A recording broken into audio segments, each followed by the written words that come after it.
రక్షకుడైన యేసుక్రీస్తు నామంలో ఈరోజు దేవుని వాగ్దానము అనే వాక్య ధ్యానములో నాతో కలిసి పాలు పొందుచున్న మీ అందరికీ ఉదయకాల శుభములను వందనములను తెలియజేయుచు మన అనుదిన విశ్వాస ఆధ్యాత్మిక జీవితాలను బలపరచగలిగిన ప్రోత్సహిస్తూ ఆలోచింప చేయగలిగిన దేవుని వాగ్దానములను బట్టి సంతోషిస్తూ ప్రేమపూర్వకముగా మిమ్ములను ఈ వాగ్దాన వాక్య ధ్యానంలోనికి ఆహ్వానిస్తూ ఉంటున్నాను.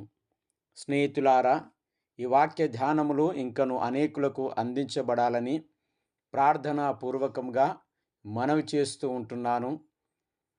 వీలైతే షేర్ చేయండి, సబ్స్క్రైబ్ చేసుకొని ప్రోత్సాహకరంగా ప్రార్థించగలరని మనవి చేస్తూ ఉంటున్నాను.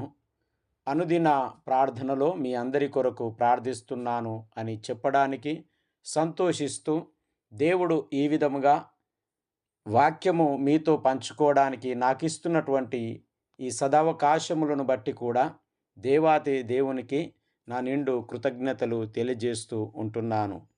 ఈరోజు దేవుని వాగ్దానము మత్తయి సువార్త 22వ అధ్యాయము 39వ వచనము. నిన్ను వలె నీ పొరుగువానిని ప్రేమింపవలనను రెండవ ఆజ్ఞయు దాని వంటిదే. ఈ మాటను బట్టి ఈ సర్వ సృష్టిలోని సర్వ మానవుల పట్ల దేవుని యొక్క ఉద్దేశము, సంకల్పము ఏమై ఉన్నదో, మానవుడు దేవుని యొక్క ఉద్దేశము, సంకల్పంలో ఏ విధమైనటువంటి ప్రవర్తన, జీవిత విధానము కలిగి జీవించవలెనో బయలుపరచబడుచున్న సంఘటన జ్ఞాపకము చేయబడుతూ ఉన్నది.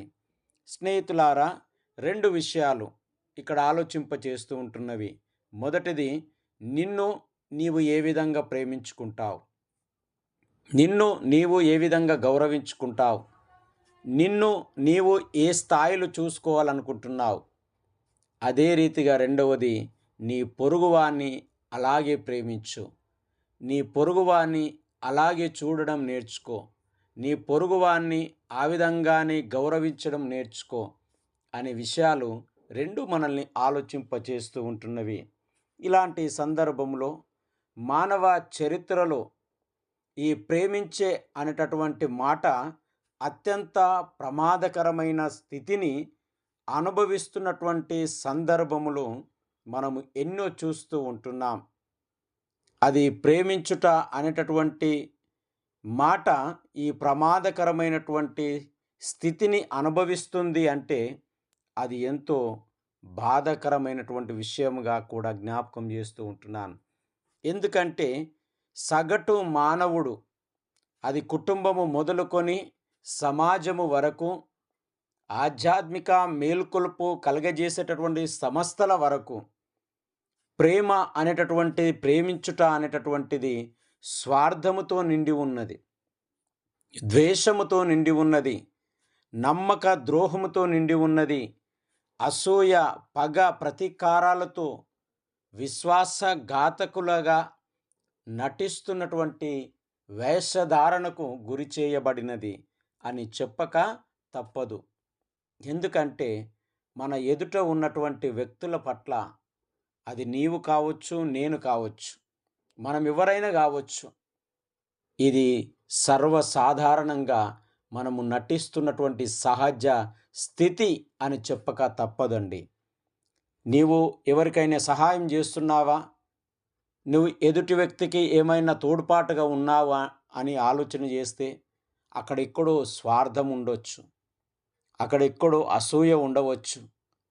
ఇలాంటి సందర్భాలు ఎన్నో మనము అనుభవిస్తూ ఉండవచ్చు, లేదా మనము ఇతరులకు అనుభవింప చేస్తూ ఉండవచ్చు.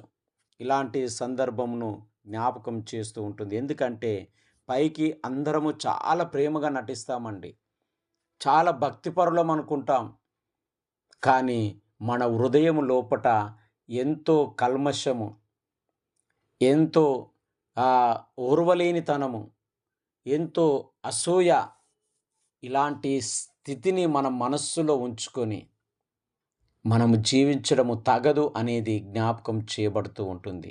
ఇది ప్రతి స్థాయిలో ఉంటుందండి. అది కుటుంబ, వ్యక్తిగత జీవితాలు మొదలుకొని ప్రతి దైవభక్తి గలవారము అని చెప్పుకునే ప్రతి వ్యక్తిలో కూడా ఇలాంటి స్వార్థపూరితమైనటువంటి ప్రేమ ఉంటుంది అని చెప్పక తప్పదు. అందుకే ఈ సందర్భంలో ఒక 2, 3 ఉదాహరణలు మీతో పంచుకోవాలని ఇష్టపడుతూ ఉంటున్నాను. మనము ఎలాంటి ప్రేమ కలిగిన వారమంటే, మనము గొప్పగా ఎదిగిన వారమే. కానీ ఎదుటి వ్యక్తి గొప్పగా ఎదగడము తట్టుకోలేనటువంటి వారం. మనం మంచి జ్ఞానము గల వారమే. కానీ ఇతరుడు మనకంటే జ్ఞానమును పొందుకోకూడదు, అందుకోకూడదు, అతనికి అందుబాటులో ఉండకూడదు అని ఆలోచన చేసేటటువంటి వారము. మూడవది, గొప్ప గొప్ప ఇలాంటి క్రిస్మస్ పండుగల్లాంటి ఎన్నో పండుగలను, ఎన్నో ప్రార్థనలను, ఎన్నో ఆరాధనలు జరిగిస్తున్నటువంటి వారమని చెప్పుకుంటున్నాము. కానీ ఎదుటి వ్యక్తిలో దైవభక్తి నింపబడాలి అని, ఎదుటి వ్యక్తి కూడా మానవత్వము కలిగి జీవించాలి అని, ఎదుటి వ్యక్తి కూడా తన లోపములను సరిదిద్దుకొని బాగు చేయబడాలి అని తోడ్పడేటటువంటి స్థితిని మనము ప్రోత్సాహకరంగా ఉండలేకపోతున్నాం. అయినా మనం ఎలాంటి వారమంటే, నేను చాలా ప్రేమిస్తున్నానండి, మంచి దైవభక్తి గలవాడనండి, ప్రార్థించకుండా నేను ఉండలేనండి. దేవునికి ఇవన్నీ ఏమి ఇష్టం లేవండి. దేవుడు సెలవిచ్చినటువంటి మాట ఏందంటే, చదవబడినటువంటి మాటలు, నిన్ను వలే నీ పొరుగువాన్ని ప్రేమించు. ఈరోజు గొప్ప ఆరాధన జరిగించే వ్యక్తివా, గొప్ప ప్రసంగికుడవా, గొప్ప దైవభక్తి కలిగినటువంటి వ్యక్తివా, నేను నిజమైనటువంటి దేవుని కుమారుడును, కుమార్తెను అని ఫీల్ అవుతున్నటువంటి వ్యక్తివా, నీ కుటుంబంలో, నీ ఇరుగు పొరుగు వారిలో నిన్ను ప్రేమించుకున్న విధంగా వారిని ప్రేమించేటటువంటి నిస్వార్థమైనటువంటి ప్రేమ మనలో ఉన్నదా? మనము అర్హులమా? మనం ఎదుటి వ్యక్తిని ప్రేమించే ధైర్యం మనకున్నదా? ఇలాంటి సందర్భంలో దేవుని వాక్యము మన జ్ఞాపకం చేస్తుంది ఏంటి తెలుసా? దేవుడు మానవుణ్ణి ప్రేమించినటువంటి సంఘటనను మనం చూస్తే, ఆయన మనల్ని ఎంతగా ప్రేమించున్నాడు అంటే, మనం మంచివారమని కాదు, మనమేదో గొప్పవారమని కాదు, కానీ మనలో ఏ మంచి లేని సందర్భంలో, మనము చెడ్డవారమని పిలువబడుతున్నటువంటి సందర్భంలో, వీడు ఎందుకు పనికిరాడు, ఇలాంటి బ్రతుకు మంచిది కాదు, ఇలాంటి జీవితం మంచిది కాదు, ఇలాంటి వాడిని అంటకూడదు, తాకకూడదు, ఇలాంటి వాని పేరు ఎత్తకూడదు, ఇలాంటి బ్రతుకు మంచిది కాదు అని ఎవరైతే తృణీకరిస్తున్నారో, ఎవరైతే అవమానించబడుతున్నారో వారి జీవితంలో దేవుడు ఉద్భవించినాడండి. అందుకే ఆయన అంటున్నాడు, నేను పాపులనే పిలువవచ్చి తిని కానీ నీతిమంతులను పిలువరాలేదు. దేవుని ప్రేమ ఎంత గొప్పదండి. బైబిల్ గ్రంథంలో మన జ్ఞాపకం చేస్తుంది. ఎన్నో సంఘటనలు ఉన్నాయండి.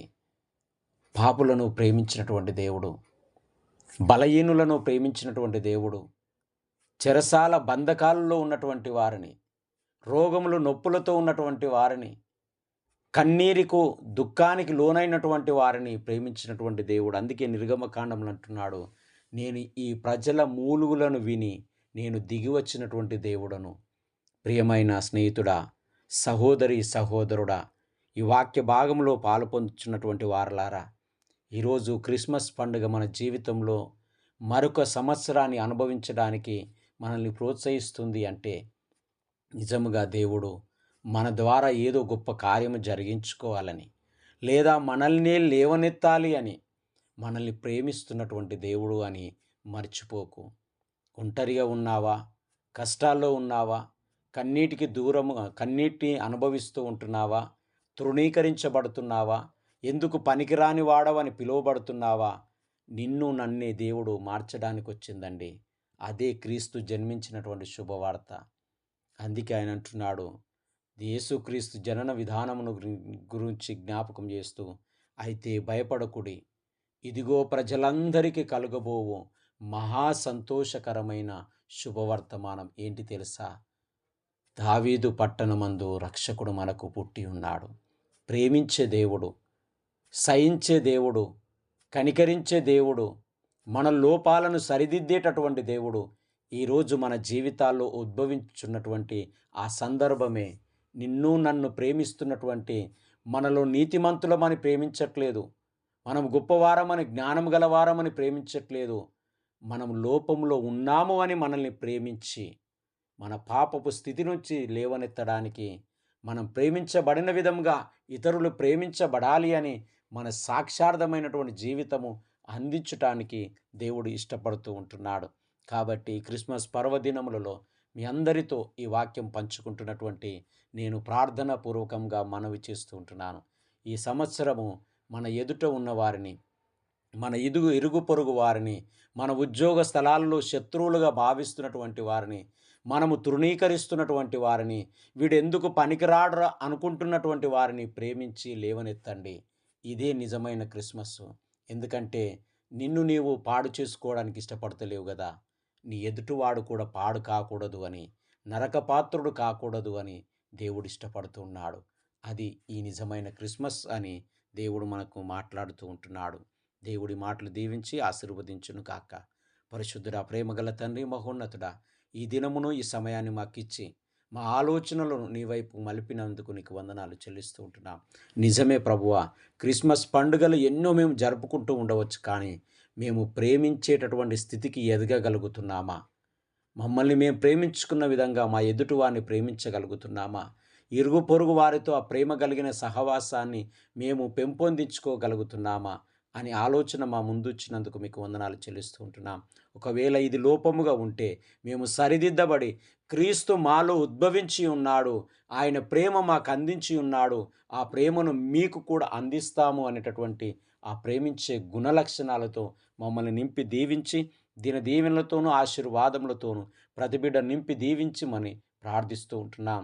కన్నీళ్లలో, దుఃఖముతో, బాధలో, అనారోగ్యముతో, కష్టములలో దేవా ఈ దినమున నాకు సహాయము చేయవా, నా కన్నీరు తుడవా, నాకు ఆరోగ్యమును ఇయ్యవా అని ఎవరు ప్రార్థిస్తూ ఉంటున్నారో వారిలో మీరు కలుగజేసుకొని సహాయం చేసి బలపరచుమని యేసయ్య పరిశుద్ధ నామమున ప్రార్థించి అడిగి వేడుకొనుచున్నాము తండ్రి.